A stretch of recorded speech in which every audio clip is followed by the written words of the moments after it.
Great interview from Andrew Scheer on CTV's Power Play. He calls out Mark Carney and the Liberals for their flip-flopping on elbows up. If you could, please hit that like button and drop a comment below. It really helps the video out. Mr. Scheer, welcome back to Power Play. Thanks for being here. Always a pleasure. Today, your party came out criticizing the government for not imposing counter-tariffs on the United States, especially yesterday when Mr. Carney came out talking about the plan up until July 21st. Why do you think the plan that he presented yesterday isn't good enough? Well, this is a guy who promised that he would get a deal, that he was the guy that could get things done in a crisis, and we expected him to deliver on that. It was all elbows up during the campaign, but since then we haven't seen any of that. We've seen elbows down, and in some cases elbows tied behind our back.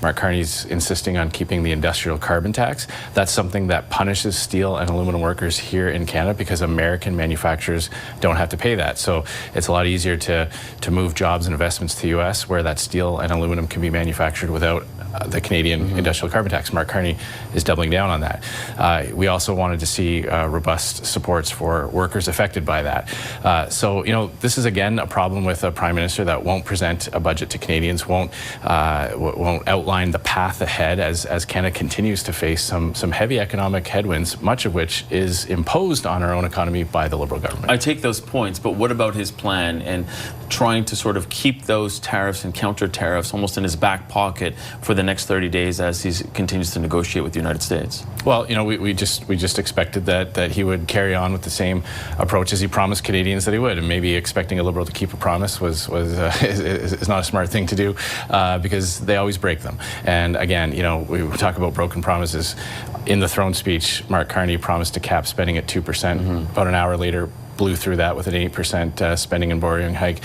He promised to be elbows up all through the campaign. He promised to take these tough lines, and then we see so far since the election's over, he's taking a completely different approach. So I guess what we're saying is we're holding to the standard that he set for himself during the election campaign. But do you believe that he should continue to follow through on a promise he made during the election, or if he is seeing that things are changing and that there is the possibility of a deal with the United States, that he wouldn't impose counter tariffs because he believes that there is something there, there's a framework there? And I guess, you know, my question is, what do you think is better, that he holds a promise that he had made during the campaign, or that he tries to get the best deal for Canadians that he can at this time? Well, look, first, let me say, Conservatives want Canada to get a deal on these tariffs. It'll be good for the country, it'll be good for all Canadians, and so we are supportive in that goal.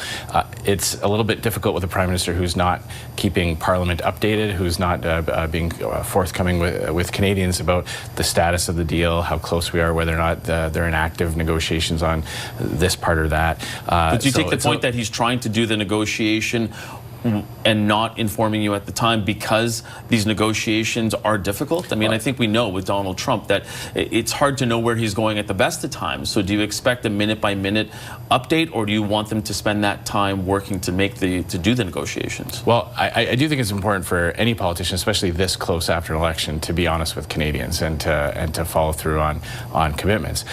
If dynamics change, do you think he's not being honest in terms of the negotiations? I'm saying he's certainly not adopting the same approach that he was presenting during the campaign. I think you'd have to agree with me on that. No, I agree that I think a lot of Canadians look at it and they say that, you know, the elbows up that we all considered, and the certainly talking about, you know, putting Donald Trump on notice, and that there has been a tone change.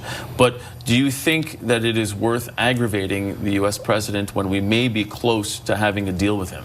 Well, again, you know, it's a bit rich for Carney to suddenly justify this type of approach without a lot of rationale. And I guess what I would say is, if he wanted to explain to Canadians, explain to parliamentarians what's going on, it would help Canadians understand the massive shift in tone and approach.